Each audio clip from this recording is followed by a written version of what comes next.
There we go. That's what we need to hear. Recording in progress. Yes. Yes, and I always push the button that says, got it. There we go. So here we are, a brand new year, Vida. A brand new year. 2022. I know.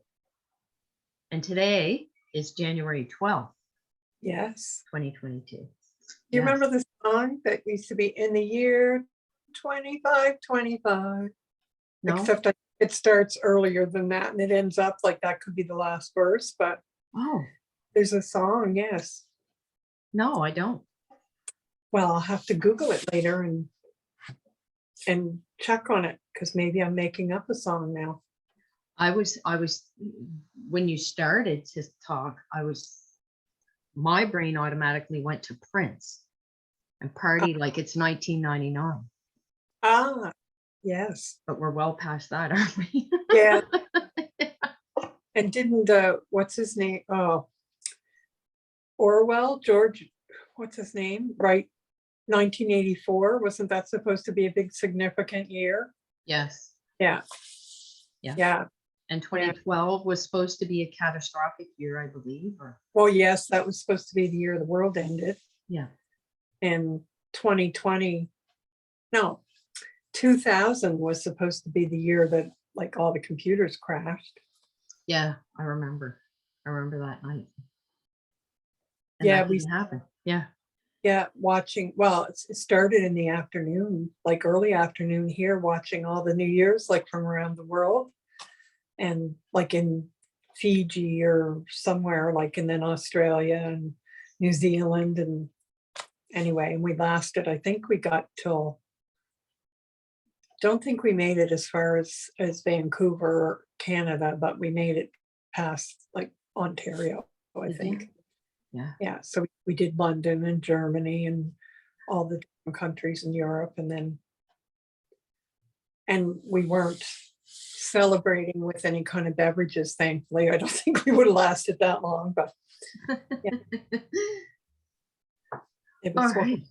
Anyway. Yeah, we just kind of went into conversation there, didn't we? Yes, we digressed about New Year's, since it's our New Year's show. So, well, I'll do our introductions and then we'll do the diversity welcome, and then we'll do kind of like a New Year check-in. I'm not sure if it's still socially appropriate to be, wishing Happy New Year on the 12th of January, but it is a new year and we haven't been on yet this year. So I want to wish everybody a Happy New Year. yes. I hope it's a fabulous year of growth, of opportunities, health, peace, all the good stuff that we all need. Yeah. Okay, so I am Margaret Major. We didn't do our intros yet, Marga. Oh, we need to let people know who's talking to them. That's right. Yeah. Who they're listening to. Who are these babbling people? So I am Margaret Major, and I am a registered counseling therapist here at the After Trauma Empowerment Network in Shubenacadie, Nova Scotia. I am joined with Vida Woodworth, who is co-host and chairperson on our board of directors. And Kate Matthews is also here. She's behind the scenes.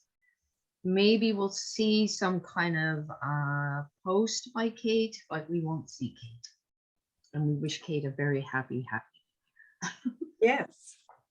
And she is joined by her two best friends, Ego and Bear.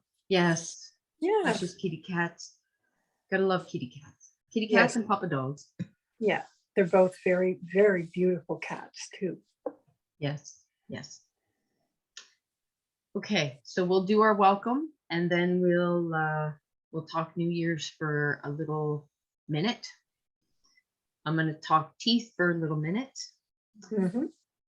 And I might talk more about teeth as we go through because teeth are very present right now. Yes. And then because this January is Human Trafficking Awareness Month, that's going to be our topic for today. We don't have a guest for today, but we are going to talk a lot about human trafficking, and it's a heavy topic, um, but it's such an important topic everywhere in the world. In Canada, though, Nova Scotia has been documented to have some of the highest rates of human trafficking in Canada. So we're going to talk about human trafficking and sexual exploitation. But first, we'll do our diversity welcome. So I would like to welcome all women, men, transgender, and other identified individuals here today. I'd like to welcome everyone here who is a mother, father, sister, brother, auntie, uncle, son, daughter, grandmother, or grandfather. Welcome. I welcome people of all races, tribes, and descents. I welcome your bodies, your minds, and your energy. I welcome survivors and those who support them. I welcome all people single, married, partnered, dating, celibate, or involved in whatever sort of relationship is right for you. I welcome gay, lesbian, bisexual, heterosexual, queer, two-spirited, asexual, and others for whom none of those current labels fit. I welcome your emotions, your joy, bliss, rage, anger, sadness, frustration, contentment, all of your emotions. Welcome. I welcome everyone's special way of understanding and knowing the world, everyone's wisdom, whether it is education that has been learned in schools, colleges, universities, and/or the deep and profound school of life. I welcome those living with chronic medical conditions and disabilities, visible and invisible. I welcome mystics, seekers, and believers of all kinds.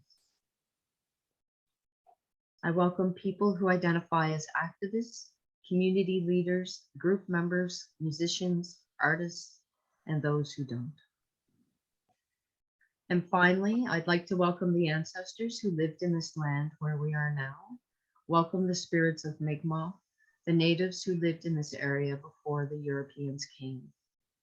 I'd like to acknowledge them and invite their spirits to this space. Everyone, welcome. And thank you so much for being here. Thank you for joining us on this Wednesday, January 12th, spending a little bit of time with us. We greatly appreciate you being here. And we also extend extreme heartfelt thanks and gratitude to the Nova Scotia Mental, I get that mixed up, the Mental Health Foundation of Nova Scotia for their financial support for Project MAAT, for us being able to do this program. We're very, very thankful to the Mental Health Foundation. Okay. So let me look on my list here. I do want to do, I know under the videos, we usually put a trigger warning, but given that today we're going to be talking about human trafficking, it may be triggering for some people to hear some of the language and to hear some of the material. A lot of the material that I'm going to be talking about came from the Canadian Centre to End Human Trafficking's website, and I will post that under the video as well. But just a trigger warning, and if you find that you are triggered in any way, please just step away, reach out and call someone if you need to, practice some self-care, just, you know, do something nice for yourself, go listen to some soothing music, just take care of yourself. That's important. Okay, so before we get into that topic, Vida, how are you doing in your new year, in this 2022? this COVID year. Yes, our third year, I guess, technically of learning to live with COVID, and yeah, with the new Omicron variant, which is so transmissible. Thankfully, it seems to be not as devastating for the people who are getting it as some of the Delta and the other forms of the virus. But it's certainly scary because it's bringing it closer and closer all the time. And so again, vaccines are helping, I think, make it less of an impact for the people who are getting it, and the boosters. And anyway, so that's kind of part of our world still. But no, I'm looking forward to 2022, and I have a new shirt. I know, yay! It's beautiful. I love it. Team shirt. It's a hockey jersey, and I picked this color because it's one of my favorite colors, and I love it.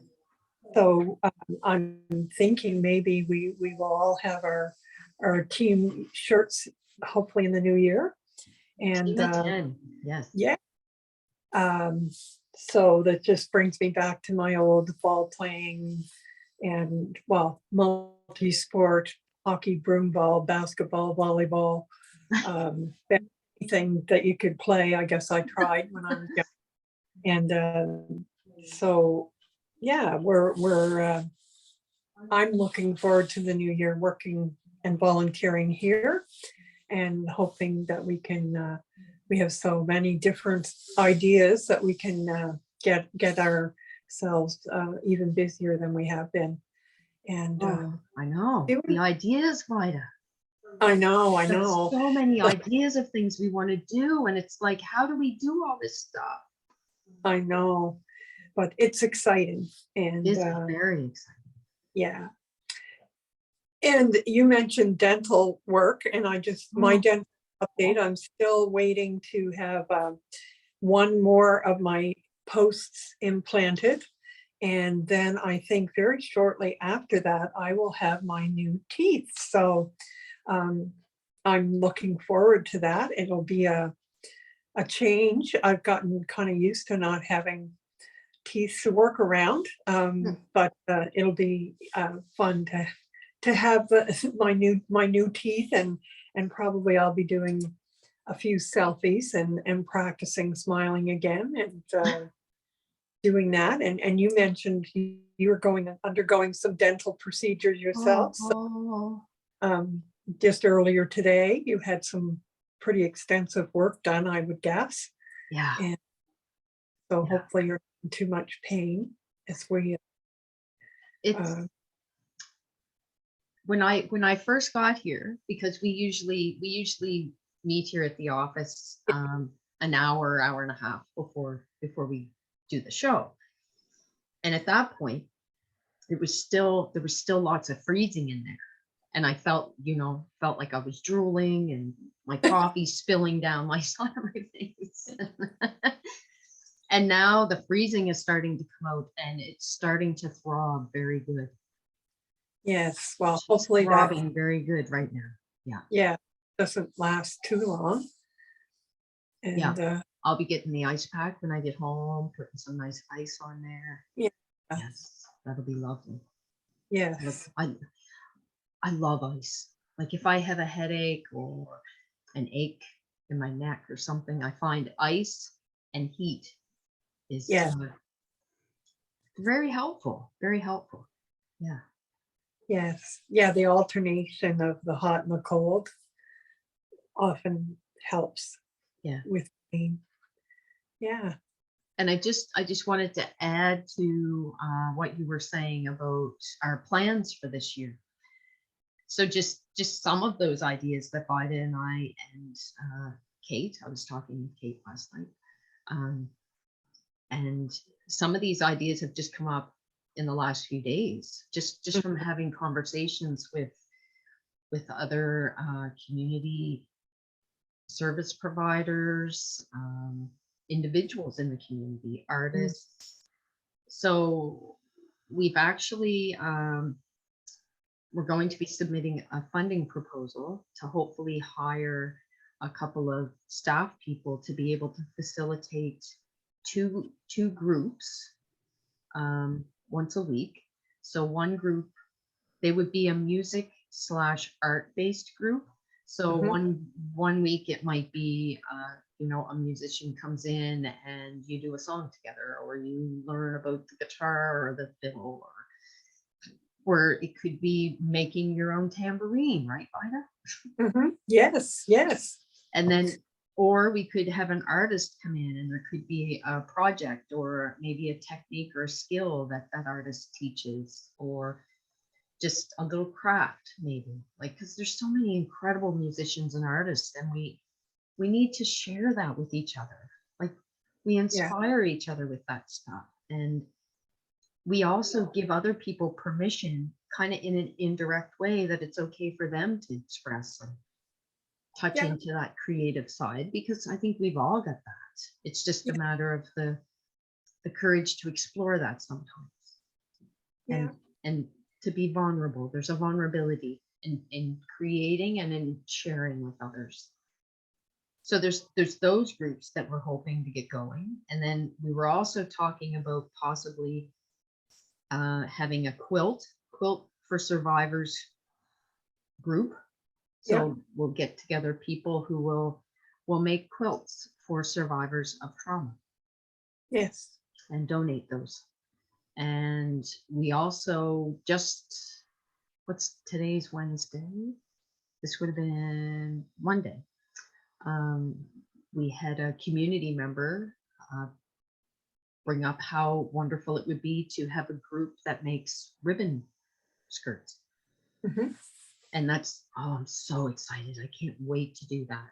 So that's something, like, we're going to do all this stuff. It's just a matter of coordinating it and adding a couple of more days to each week. That's all. 2022 may be a longer year. Yes. And then we've got, well, we have a practicum student with us right now who's here Monday and Tuesdays from Acadia University, Emma. And Emma's actually going to come on the show. I don't know if she's coming on next week or maybe the week after, but Emma's going to share. She's got multi-talents. We're going to have, coming up in the spring, we'll put out another, or maybe in February, I think, we'll put out a call for submissions for our calendar again, because we'll do a kindfulness calendar for 2023. And I've already heard from some people that are really excited about that call for submissions, because they've already been working on something or have an idea of something they want to give. So that's exciting. It's just, there's and jams like April. I'd love to do a jam for Sam for Sexual Assault Awareness Month in April, and do the one blue string again. So get some blue guitar strings and put that campaign out again. It's just so many ideas. So many ideas. Yes. So yeah, if I do this, it's because I'm having some pain and discomfort in my jaw. And I just need to comfort it for a minute. Because I don't have an ice pack here at the office. I've got my coffee. So I know you were going to cover like a lot of information. And we talked a little bit last night about the sign or the signal for help. And I didn't know if you wanted to do that right at the beginning. Sure. Just so that, and you know, because I think it's it could be something if someone, no matter why they need help, but in particular, if they are in a situation where they're feeling unsafe, this could be something. The Canadian Women's Foundation started promoting this back at the end of last year, and it can be something that anybody can use if they need help. And the more people who know about it, the more likely, if someone is needing help and is signaling that they do, that someone will know that's what it means, and when will do what they need to do to get that person help. I didn't know Yep. if we want to do it now. Sure. Yeah, so it's a very simple signal, just simply putting your hand up with your fingers and your thumb in, and then closing your fingers over your thumb. And it could be something that you would do if someone is looking. And if you see someone doing that, Yeah. then it could be that they're asking for your help. Oh. It's not a kind of a common way that people would wave at another person. So it's a very deliberate, yet not as obvious to maybe the people that are around them who are maybe not wanting them to ask for help. But Yeah.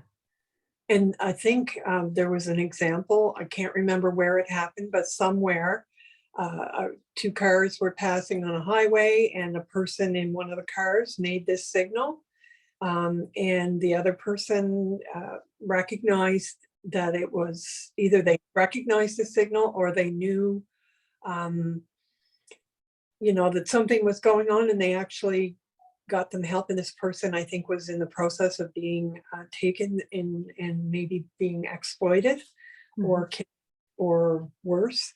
And if you see somebody giving the signal, or even if it's just something that seems wrong or unusual, it's better. I always say it's better to make the mistake of calling for help and find out it wasn't needed than it is to not call for help and then later find out that it was needed. Yeah. If you're doing it with the best of intentions, then I'm sure people will understand if it's not needed. Yeah. So it takes a village, as I forget who said that first, but I think Hillary I'm not sure. promoted it, and I don't know who was the first person to say it, but it takes us all to pay attention, I guess, to our world and the people in it. And sometimes they need us and sometimes we need them. Yeah. So, anyway, I just thought I'd say No, that. that's important. Thank you. Thank you Yeah. for that. Yeah. Yeah. And because tonight's topic is difficult, but it is something we talk about west, the Highway of Tears, which is a highway where a lot of women, and in particular Indigenous women, have gone missing. We talk more about the missing and murdered Indigenous women, but a child or exploitation is happening across our country, around the world. And in Nova Scotia, as you mentioned, it's happening at a much higher rate than I think a lot of people could believe. And so it's something we need to be aware of. And also, we're going to maybe focus a little bit more on children and younger people. Yeah. But it's something that can happen to people of all ages. So if you are aware of someone who is being taken advantage of, whether it's sexually or financially or in any other way, if you think that is being exploited or their vulnerability is being manipulated by someone, please pay attention to that. And if you can, make sure that if they need resources, that you help find them resources or get them in touch with someone. Or in the case of an extreme emergency where someone is signaling help, that you do something, call 911 and do something. So Yeah. anyway, Yeah. I'll let you you have the information there that you've been researching, and I've got a lot of information here. And I probably won't get to it all because I have so much information. And some of it I'm going to read directly from the sheets because as we've mentioned before in previous sessions, language is very important. And just gonna keep a rub here for a second. I sense some healing energy or through the wall here. Yes, I used some of Julie's oil, and that is helping just to kind of relax me a little. I love Julie's oil. Yes. Okay. So I'm going to read this definition of human trafficking, which is either taken directly or it's from all this information here, except for anything that I share from my own experience in working with survivors of human trafficking and sexual exploitation, has come from the Canadian Centre to End Human Trafficking website. And again, I'll be posting that underneath the video. They have incredible resources. This is an organization that launched back in, I believe it was July of 2019, to address the issue of human trafficking in Canada. I'm going to read some findings from the research that they've done. So they did gather data from the calls that they received at their center. So this wasn't based on just police reported cases of human trafficking and exploitation. This was based on direct survivors or people who knew of people living and being trafficked and exploited. So this definition is from the Canadian Criminal Code regarding human trafficking. So it's defined as the recruiting, transportation, transferring, receiving, holding, concealing, or harboring a person or exercising control, direction, or influence over the movements of a person to exploit them or to assist in facilitating their exploitation. So I know that kind of needs broken down, and we're going to talk about that. So recruiting, and I'm going to have to shift through my papers as we talk because they're kind of in an order that doesn't flow with the order I'm going in. Okay. So recruiting is when you try to engage someone, you recruit them. And there's ways that traffickers or exploiters will do that. And as Vida mentioned, this can happen to anyone in the lifespan. We're kind of going to focus on younger, on children and youth. There's more of a vulnerability there. Not saying that all people aren't vulnerable in some capacity, but we're going to focus on that population. And I have a list here of things for parents to watch for or parents or caregivers to watch for in children or younger people that might indicate that they're being trafficked or possibly groomed to be trafficked. So recruiting is, I can read what it is here, but it's like the grooming process. That's what I was thinking. Yeah. Yeah, it's meeting someone on social media, becoming friends with somebody, pretending like you're wanting to be in a romantic relationship with them or being a friend, and your besties, or hey man, I'm gonna, look out for you and I got your back. Grooming is you treat someone in an intentional way to gain their sense of trust so that you can manipulate them and you can control them. That's what grooming is. Like if I wanted to have power and control over Vida, let's say I might buy her special gifts. I would say, you're so special in my world, Vida. Nobody gets me like you do. I would put her up on a pedestal. Now that is, I guess that's what they would call a Romeo pimp, is somebody who builds somebody up in that way. They make promises of a glorious lifestyle. I'm going to buy you everything you ever needed, all the things you want. You're going to never need anything, and I'm going to take care of you for the rest of your life. And that's a Romeo pimp. A gorilla pimp will use force and usually violence. Could be through physical violence, sexual assault, rape, to gain power and control over somebody. And I would think, Margaret, even the threats may be enough for some people, the threat of violence. Like if you don't go along with what I want you to do, I will do this to you. And whereas the Romeo is more about, this wonderful loving relationship, nobody will love you like I will. And so the threat don't necessarily, or the violence doesn't necessarily come into play at that point.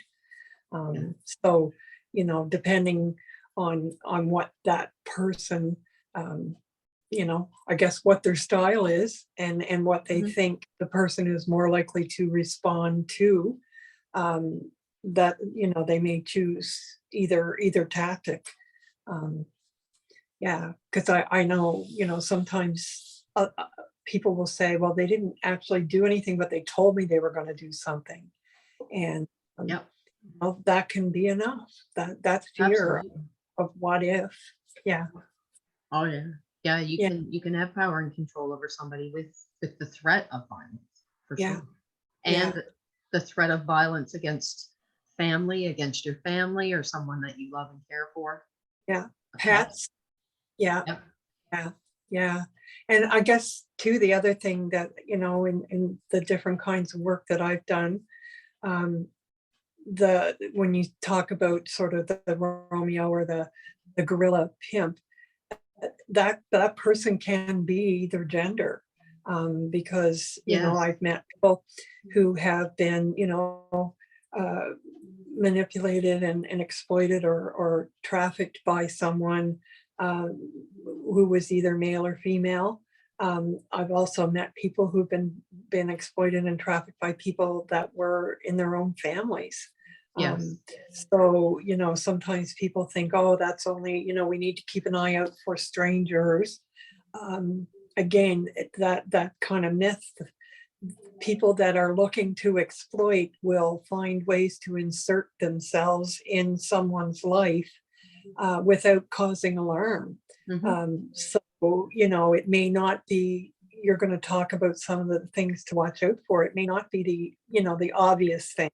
It might be, just something that seems new or unusual, or it could be, someone that you would normally trust, unfortunately, who is taking advantage of that. So, it's one of those things. If it was really obvious, I think it would be a problem, but it wouldn't be so difficult to deal with. Because it would be right in front of us and we would just deal with it. Yeah. And I guess this could happen at any stage here, but let's say with somebody who uses violence or the threat of violence, sexual assault, there can be what's called a trauma bond that happens. So they're actually like people bond from positive experiences. That creates a bonding in the brain and with somebody. And that same kind of bonding can happen from experiencing trauma together. Mm-hmm. And that even further, because it's not just a matter of somebody getting out. Like when they're being trafficked or exploited, it's not just, oh, I'm just going to walk out and, go back to a regular life. I've had clients that have legally had to change their name after exiting. They need to relocate. They can no longer live where they grew up or where they were trafficked.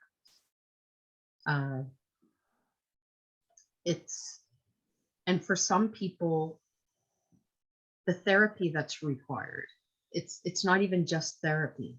It's like a reprogramming needs to happen. And the longer that a person has been trafficked and exploited, the more intensive that reprogramming needs to be. It's a whole shift. And it takes a long time. Okay, so I'm veering off of tracks. So the recruitment, how are people finding people to traffic and exploit?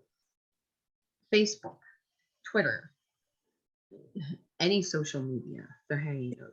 Instagram, yeah. Yeah, Instagram, they're posting ads for jobs, modeling opportunities, this, that, things that are attractive.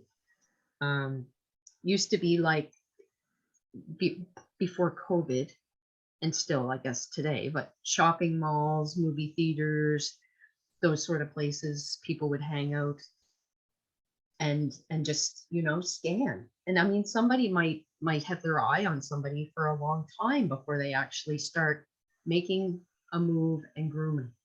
Yeah.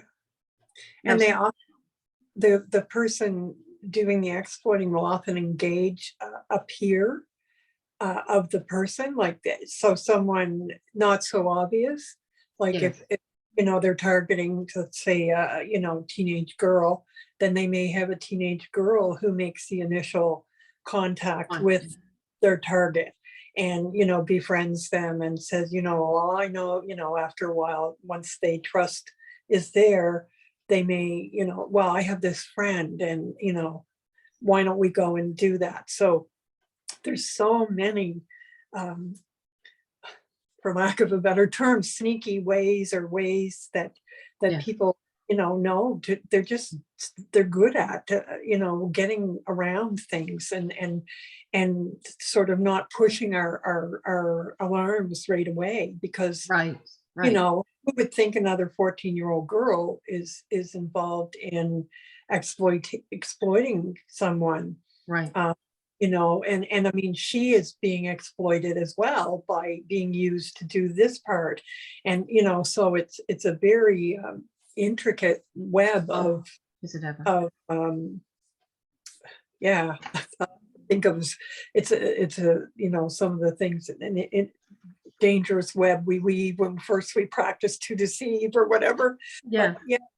So difficult to see it. Just looking at it with a normal lens. So and I think a term, so I have this little book, this was put out by the YWCA, and I think like the term, when you have a female who's connected to a pimp and she's kind of the top who goes out and helps to exploit other females or males.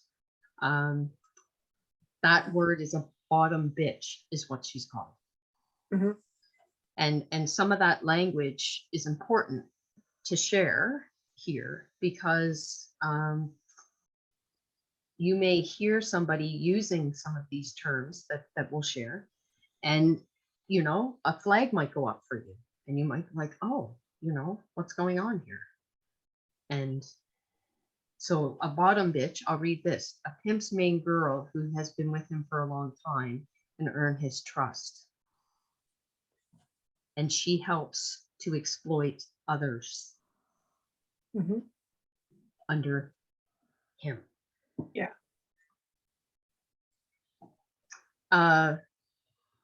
So the recruitment, we talked about the Romeo pimp and the gorilla pimp. There's, I guess we could just stay on the, because there's transportation and isolation. So that, I mean, isolation is a huge part of abuse, because you're more likely to stay if you don't have somebody there saying, what are you doing? Why is this person treating you this way? This isn't okay. There, you know, that goes against your fundamental human rights for somebody to treat you that way. So it's, you need to be isolated, and then you're less likely to leave or to stop. Yeah. Now, human trafficking cases are extremely difficult to prosecute because of the moving around factor. So someone who's being trafficked, they might be moved from host to host, and houses that are used for trafficking and exploitation purposes are usually called a trap house. And rooms inside will lock on the outside of the door. They don't lock on the inside of the door. So someone is put in that room and they're locked in there. And I've had people that I've talked to who have been in these rooms. They may be forced to have sexual encounters with 5 to 35 people in one day. And they don't see any of that money that is exchanged. They might be given a little bit of food, maybe. They're usually given drugs of some sort. And they're not, that's what they do. They were exploited. They were afraid to leave. And that person is using that to make money for them, not for the person who's being exploited. They usually don't see any money. It goes to the person who's got the power and the control of them. And some people may, like the recruitment process, some people may just be straight up kidnapped, taken without their consent. It might not be a mind manipulation at all.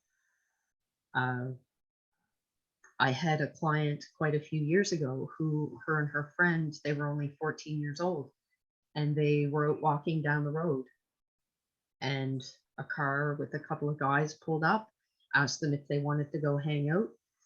The girl said yes, and they were gone for 2 weeks. They were taken to a hotel, they were drugged, they were raped, and one girl was able to, all their cell phone was taken, any form of ID that they had were taken, and one girl thankfully jumped out of a 2-story window. It's how she got away. And she went to a garage and got help. But that wasn't necessarily a grooming process. That was definitely guerrilla. Yeah, and you talked, about moving, and, you mentioned from house to house or site to site. And nowadays it's not, it can be from province to province. Oh, absolutely. Somebody in Shubenacadie, Nova Scotia could be, taken at some point, and within a couple of days might be in Grand Prairie or Montreal or Calgary or wherever. And so not only are they being taken away from where they live and being exploited, but they're in a place they don't know. And you mentioned, their phones and their ID. And in a lot of cases, they are left with very minimal clothing. so that even if they were able to get out of the room they're in, they don't have clothes because, and for some people, the fear of, being out in public without proper clothing or any clothing on is more frightening than it is to, that's enough to keep them where they are. So, their exploiters or the people that are using them are, taking any possibility away from them that they may be able to reach out for help or someone Yeah. may see happening. Yeah.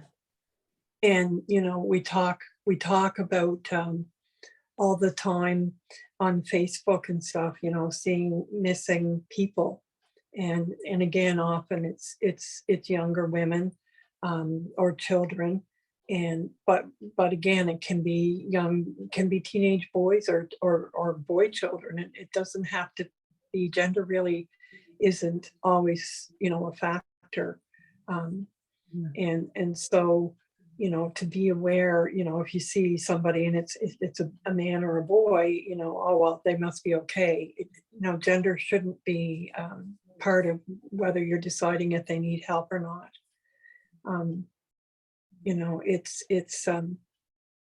It's so easy today with, I guess our airports and stuff are not as easy because of COVID and all the restrictions with traveling, even in our province. But I mean, you think of all the trucks and the cars and the ways that you can travel across our country in a very short amount of time. And, people can be transported from place to place and, nobody recognizes them or knows them. So, if I get a message from out west about somebody who's missing, I always share those, even though it's in Eastern Canada, because this could be where they are. The Western people probably get brought east, Yeah. and Eastern people go west, and everywhere in between. And so you never know when that sharing of a face may make a difference to somebody, being recognized and somebody doing something to stop what's happening. Yeah. Yeah. Yeah. I know. Let me find my other sheet here. So these are some warning signs that someone might be a victim of human trafficking. And something, I think it's in here anyway. Okay, I'll just go to my list. So if somebody is being controlled by others, driven to and from locations, and escorted at all times. So, somebody's always there. Oh, I'll wait for you. You run in here. They're not transporting themselves, they're being transported. Being controlled and watched by others, having someone speak for them in public. Yeah, I've seen that. Not having a passport or other forms of ID. Often ID is taken and they're not allowed to have ID. Not having control of their own money or cell phone, or they may have more than one cell phone. Might have 3 cell phones. Not being familiar with the neighborhood that they live or work in. So that's another reason too. Like if somebody from Shuby is taken to Saskatchewan and trafficked out there, they don't know anybody. They don't know the area. They don't know who to contact, where to go, and you got no ID. And you're afraid for your life. And you're 15 years old. Not being allowed to contact friends or family, lying about their age and may have false ID. If they do have ID, it may be false ID. Providing scripted or rehearsed answers to casual questions. And maybe in possession of excess cash outside of their financial means, or have hotel keys. Having the fingernails done, the toenails done, the fancy pants and purse, the boots, that don't necessarily fit into your means, that could be a flag or an indicator that somebody might be being trafficked. And sometimes people could be being trafficked and not even know that that's what's not know that that's what's happening. Yeah. You know, something's happening, but not necessarily that they're being trafficked.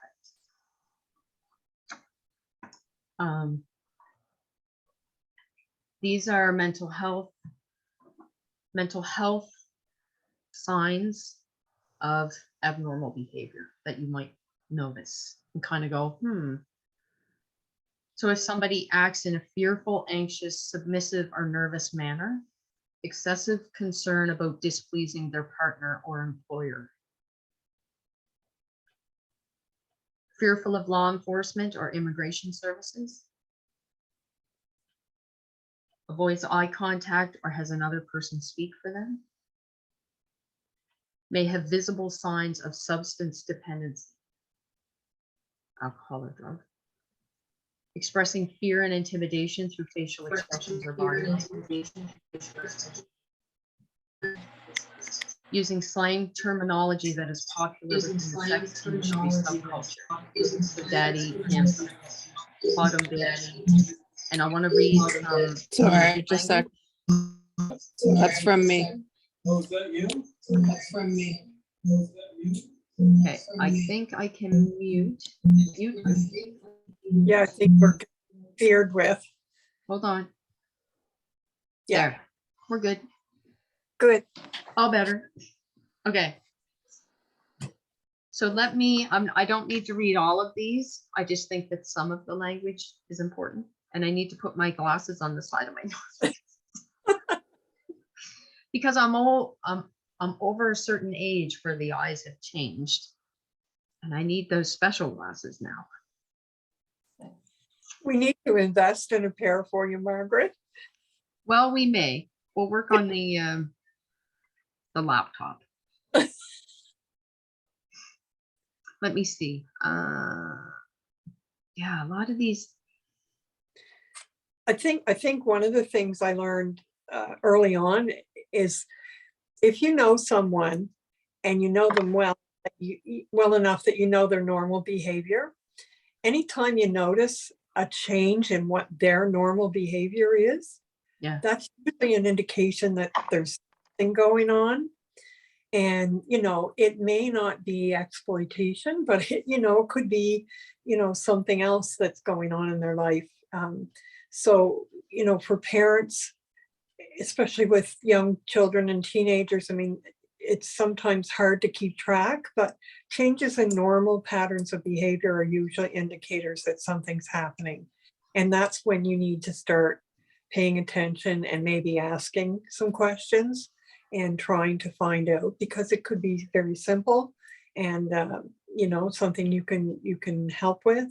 And, you know, in the case of something like exploitation, it can be life and death for that person. Yeah. So, you know, just because you live in, you know, Shubenacadie or Dutch Settlement or Lake Egmont or Mill Village, don't ever assume that, oh, well, that doesn't happen here, so I don't need to think about this kind of stuff. It can happen to someone anywhere. And, absolutely anywhere. you know, if you're noticing things that just don't add up, that aren't changes in that person's behavior, you need to start paying attention and asking questions and maybe asking for support, you know, and places are out there to ask questions and to get support. And, you know, just to know that you're not alone when this happens.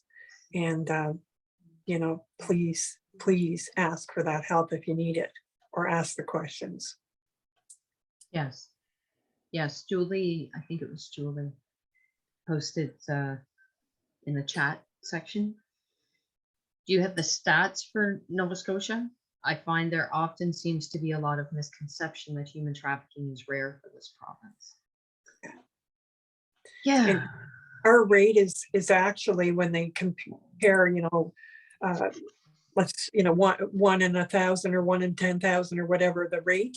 Yeah. How our rate in Nova Scotia, as far as I know from everything I've read, is higher than any province in Canada. So we're one of the smaller provinces population wise.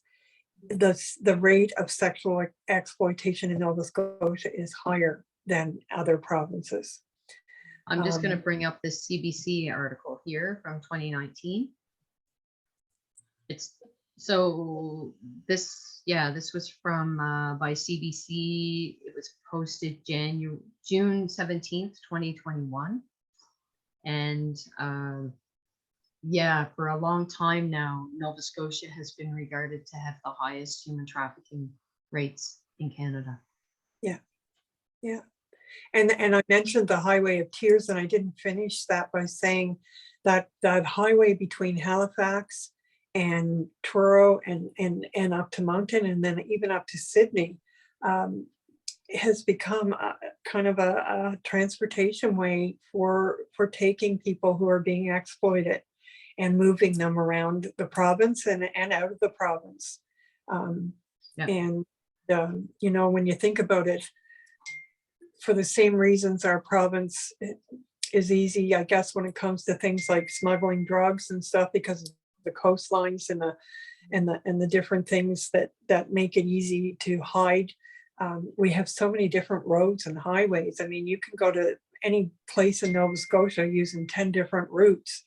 And you know, we have a wonderful 2-lane Trans-Canada highway that goes, you know, right from one end of the province to the other and from province to province. And it makes it easy. A lot of things are transported by truck.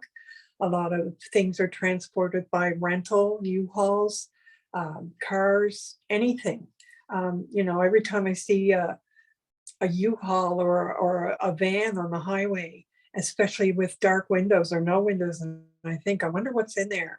You know, is it somebody moving, or is it somebody moving somebody?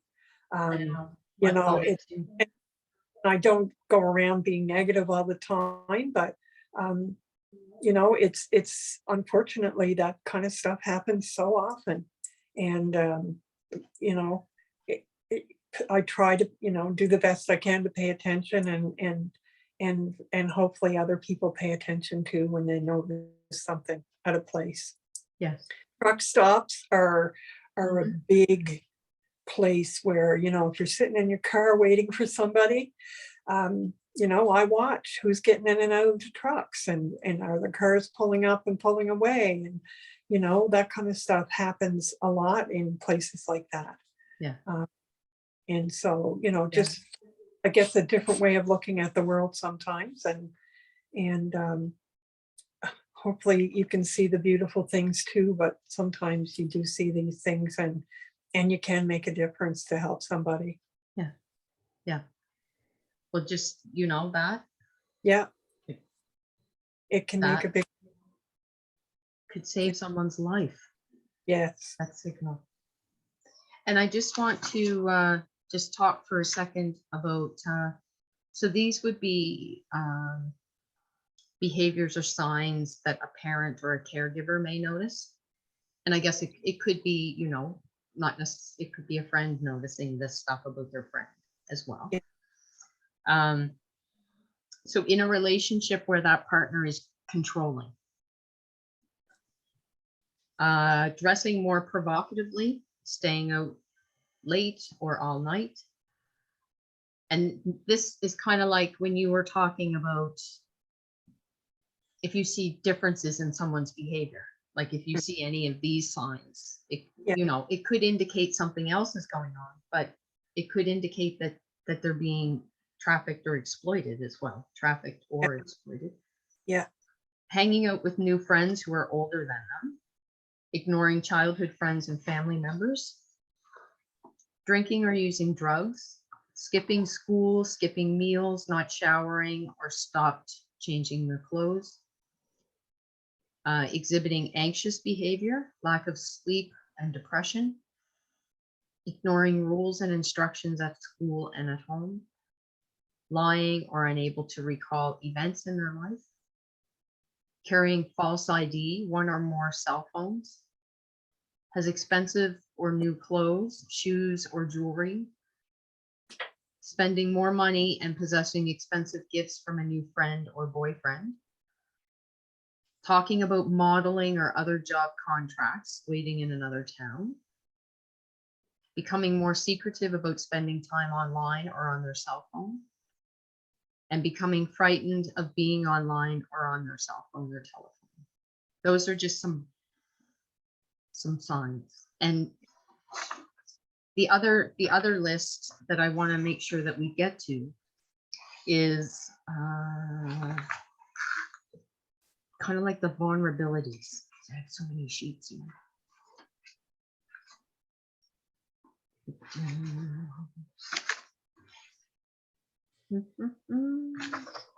Okay, let me get rid of that.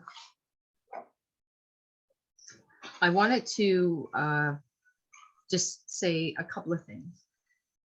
You had mentioned how it can happen to any gender. Yeah. At one time, I had 6 clients in total that I was working with who had been trafficked and exploited, and 3 were identified as female and 3 identified as male. Although what we've learned from police reported statistics and from the Canadian Centre to End Human Trafficking is that it mostly, according to what's been documented, affects women and girls. And I wanted to add that transgender and non-gender conforming individuals experience trafficking at disproportionately higher rates relative to their population. Yeah. That came out in a study by the Canadian Centre to End Human Trafficking. And I just, the other thing is sometimes they'll be branded or tattooed. Like I remember years and years ago, there was 3 young females who came to the center that I worked at, and all 3 of them had the same branding tattoo under the same pimp. So they were his property. And that was the mark. And they all had the same tattoo right here behind here. So that could be an indicator as well. Yeah, not being able to explain a tattoo, because most people get a tattoo, there's a meaning. Yeah. And not being able to give a good reason for a tattoo, or Yes. not even like having a job and not being able to tell people what you do in your job. Sometimes, people have money and they say, oh, I've got a job. And then, well, what do you do? And then they're not really able to give you a good explanation about what their job is, or it doesn't make sense. Even those kinds of things can be signs that there's been going on. Yeah. Yeah. Well, Margaret, we're already like past. I know. I'm gonna stop. But I know you were looking for that one piece of paper there. I have it. And Vida, as we say every show, we could go on about this. Yeah. Midnight. And we have a couple more shows this month, and we may be able to add some more things for sure, to make sure that we get that information out there, or for people who see this and want to know more, contact the After Trauma Empowerment Network, and go on our website, or call or send an email or whatever. And if we can provide that information to you, or if you want to come in and talk about it or whatever, to let people know. Yeah. And plus, there are often, resources that you put on our underneath the video. Yeah. So make use of those, because it is a lot, and it is difficult information and hard to remember and hard to think about. So. And I want to share a quote. So I just got this quote last night. This comes from a male trafficking and exploitation survivor. This is his personal vision statement. And it's so powerful.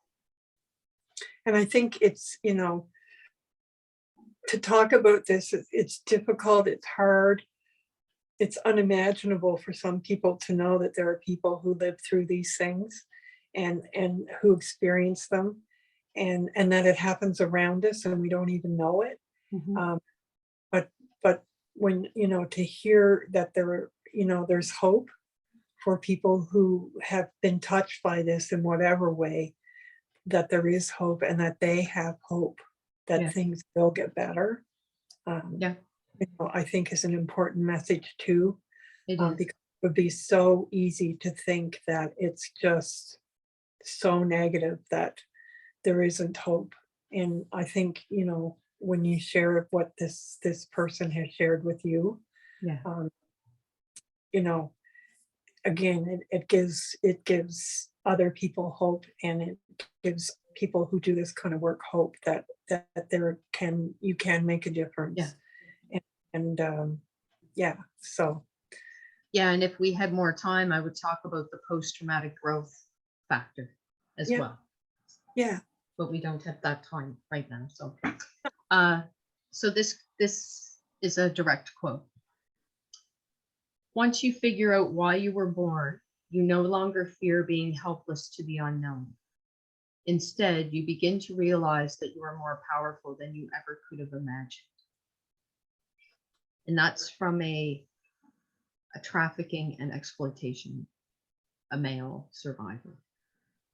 yeah, Yeah. And hope, Finder. Hope. Hope. Yeah. And and that somewhere in there, that courage and that strength and that hope exists, and for him to make this his mantra, his Yeah. philosophy, after living through what he's lived through. I mean, just, I don't know, makes you believe in something hopeful and better for everybody. yes. Yeah. Yes. Okay, so yes, as you mentioned, we are past our hour. I thought we would be early tonight. I thought we would Yeah. be able to fill an hour. I should have known better than that. But we need to do, we can't just shut her down. I need to do a little bit of our loving kindness meditation. And I just want to invite all of you who joined us tonight and anyone who watches this video to please practice some gentle self-care with yourself Yeah. after watching this. It's heavy. It's a heavy Yeah. topic. Yeah, and if you happen to be experiencing any of the things that we've talked about, you know that there are people and places, There, to get help, and where you can talk if you need to talk, you know, and ATTEN is one of those places, and we can help you find other resources if you need them. yeah. Okay, so we're just going to shift for a minute. I know it might be a little challenging given the content that we just talked about. Just allow yourself as much as you can to shift your focus onto just being in this moment, not on what Wyatt and I just talked about. Now you're in this moment, and this moment is okay. So put all of that stuff up on the shelf for the next minute and a half or 2 minutes, and you can take it back down when we're finished. If you're comfortable closing your eyes, please do so. And if you're not comfortable closing your eyes, you can just find something that you can fix your stare on.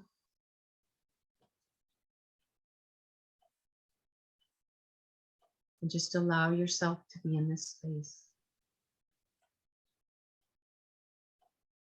Hear the sounds in the room around you.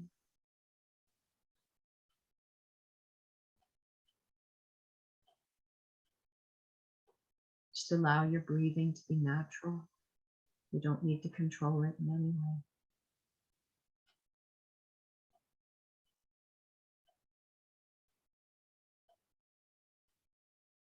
You may notice your breathing starts to slow down just a little bit.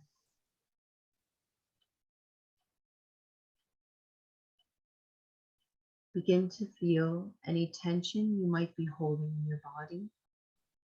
Begin to feel that tension start to drain away from around your eyes, your face, through your neck, your shoulders, and down your arms.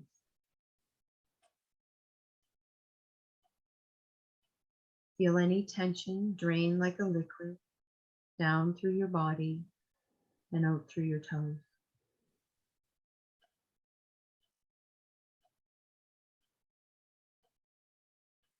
Now begin to feel your body fill up with love. Imagine a loving white light entering your feet and traveling up through your body, up to your stomach, to your chest, and your arms.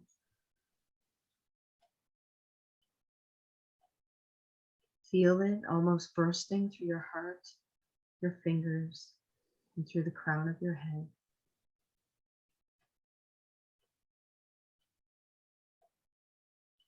And when you feel embraced in that love, silently repeat the following words to yourself. May I be free from all harm. May I be safe and protected. May I be free from all suffering. May I be happy. May I be free from all disease and physical pain. May I be healthy and strong. May I be able to live in this world happily, peacefully, joyfully, and with ease. Now turn your thoughts to this vast world, this huge earth with all its living creatures. Continue to feel that love bursting through your body as you silently say, may all beings be free from all harm. May all beings be safe and protected.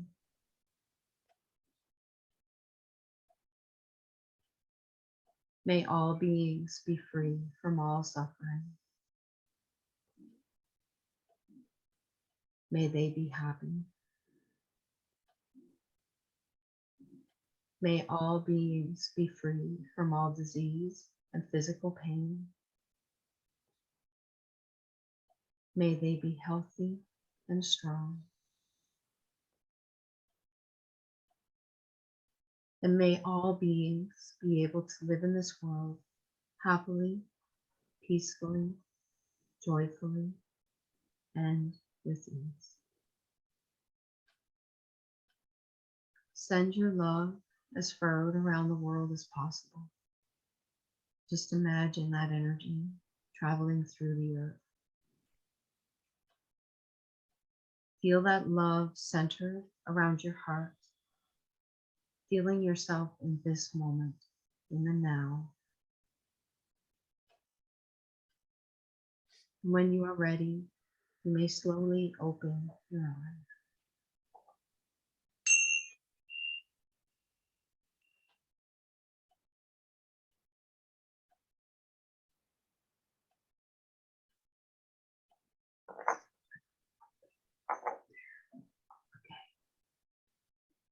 Okay. We're going to conclude for today. Again, thank you for joining us. Remember your self-care. And if you or anybody you know would like more information about this, please contact us. Our contact info will be underneath the video in the description section. And as always, please take care of yourself and take care of each other and be well. Bye-bye.